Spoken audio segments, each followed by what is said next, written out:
You must all be knackered having stood up for this. I mean, honestly, you're going to not listen to a word I'm going to say. So I'm just going to say what I say to kids when I go into classrooms, because I like terrifying kids, because if you terrify them, they want to pee themselves. They remember what you said. So I go in and I say, imagine I come in with a rusty razor blade and I start to peel your skin very slowly off your face, and then down your chest, and then down your hip. At what point will you die?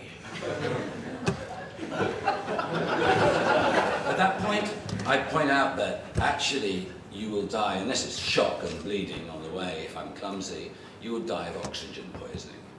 Because it is our skin that protects us, and it's the soil on our planet that protects us. And one of the things that I both like and hate about conferences like this is that we all go into the old way of talking. We all stand up about championing the views of this department, this industry, that particular vested interest. You should do what I did.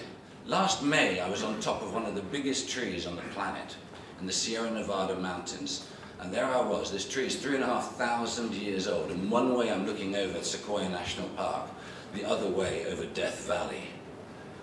And you're in this tree, and this tree has seen, in its lifetime, 37 complete civilizations flower and die. Because each time we thought we were so damn smart. And I'm sure each civilization was full of people like us, who thought we knew the answer. And I can already tell in the tone of this meeting where the cancer sits. It sits in those vested interests and our inability to rise and look at the distant horizon as if we were the champions for future generations, as if when we're living now, we are merely the stewards of some future time. And that time is perhaps getting thinner. We as environmentalists have a tendency to exaggerate. That is the coin of our trade. And that is true too. We haven't done ourselves the greatest service to get the column inches for everything that's going wrong.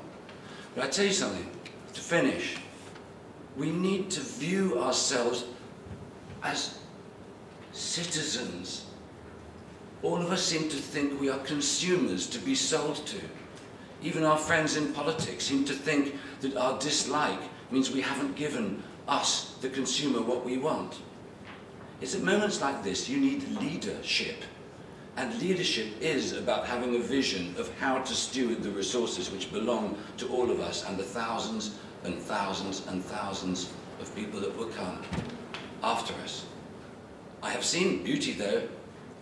We're partnered with a wonderful project in Nicoya in Costa Rica, which was bought by a mad philanthropist called Per Colind. 32 years ago, he bought 42 farms, 10,000 acres of farm that had become denuded. And everybody said, let's get some scientists in, let's restore the land. He said, fuck no. He said, let's let the birds do it. And you know, today there's 10,000 acres of verdant rainforest. And I cried. I went there, and I went with the sons of Per Colind to the local village where he was giving them the water rights. Get this, 32 years ago, there were about 30 to 40 murders a year in that town because of the water shortage. Flocks and herds died. Today, 365, 4 rivers flow out of the rainforest. So actually, we are able to change things. We can do wonderful things. And all the things that all my friends and colleagues have said are true. But we need to also have our eye on proving that when we call ourselves Homo sapiens sapiens, so wise we use the name twice, that we've actually got a little bit of vision in there, and a little bit of poetry, and a little bit of romance, and not simply being consumers. Let us remember we are citizens with a duty to the future. Thank you.